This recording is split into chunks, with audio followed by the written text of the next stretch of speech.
Hello friend, good morning. কেমন আছো সবাই? নিশ্চয়ই ভালো আছো।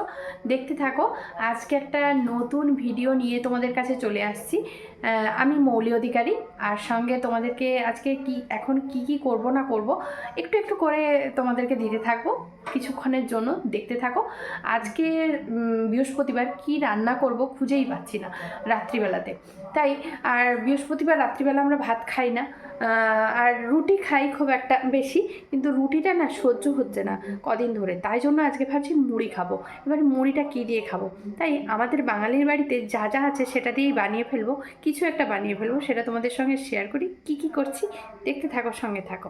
চলো, বেগুনিগুলো কেটে নিয়েছি। দেখো কি সুন্দর করে কেটেছি, নিজেই কেটেছি একদম ছোট ছোট করে, একদম সরু সরু করে। আর বেগুনের না কোনোটা বিচার থাকলে আমার বেগুনি ভালো লাগে না, তাই বিচাটা একটু কমই আছে, ভালো লাগলো দেখে।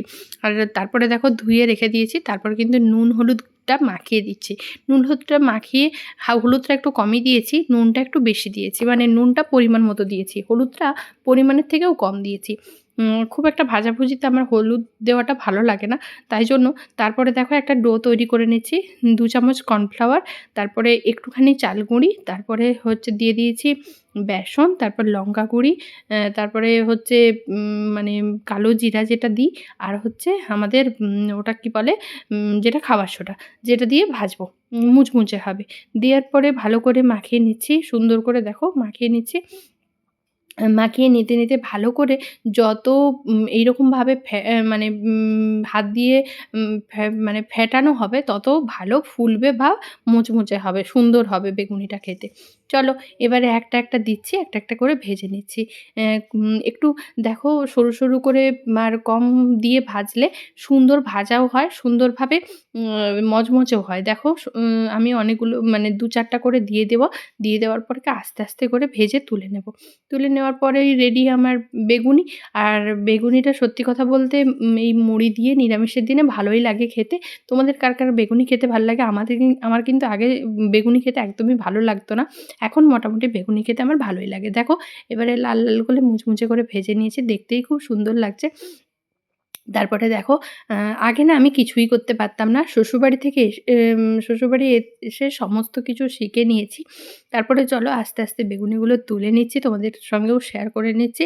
বেগুনিগুলো তুলে নেওয়ার পরে কিন্তু এবারে আবার একবার যেটা আছে সেটা দিয়ে দেবো। দিয়ে কিন্তু যা আর যেটা আছে সেটা রেখে দেবো, আর ভাজবো না। অনেকগুলো তেলে ভাজা খাওয়া হয়ে যাবে। এতটা তেলে ভাজা খাওয়াটা কিন্তু ভালো না। আমি একটু মেইনটেইন করেই এখন থাকি। সত্যি কথা বলতে যতটা তেল ছাড়া, মানে তেল জাতীয় খাবার না খাওয়াটাই ভালো, কিন্তু তবুও তো খাওয়া হয়ে যায়। ঠিক আছে, চলো আজকে এই মতো করে খেয়ে নিই। দিয়ে কিন্তু উল্টে পাল্টে করে আমি ভেজে নিচ্ছি। আর সঙ্গে দেখো মুড়ি বাড়া হয়ে গেছে। পাপাই মুড়ি বেড়েছে, তারপরে আমি একটু শর্টিং করে দিয়েছিলাম। করে দেওয়ার পরে কিন্তু এবারে পাপাইকে দিয়ে দিয়েছি। পাপাই কিন্তু অতটা বেগুনি পছন্দ করে না, কিন্তু তবুও তো যা হোক কিছু খেতে হবে, তাই জন্য বেগুনিটা দিয়ে দিলাম। খেয়ে নেব। চলো, ভিডিওটা কেমন লাগলো বন্ধুরা? ভালো লাগলে লাইক, কমেন্ট, শেয়ার করে দিও। আর এরকমভাবে ছোট্ট ছোট্ট ব্লগ দেখতে আমার সঙ্গে জুড়ে থাকো। আমার চ্যানেলটা সাবস্ক্রাইব করে দিও। টাটা।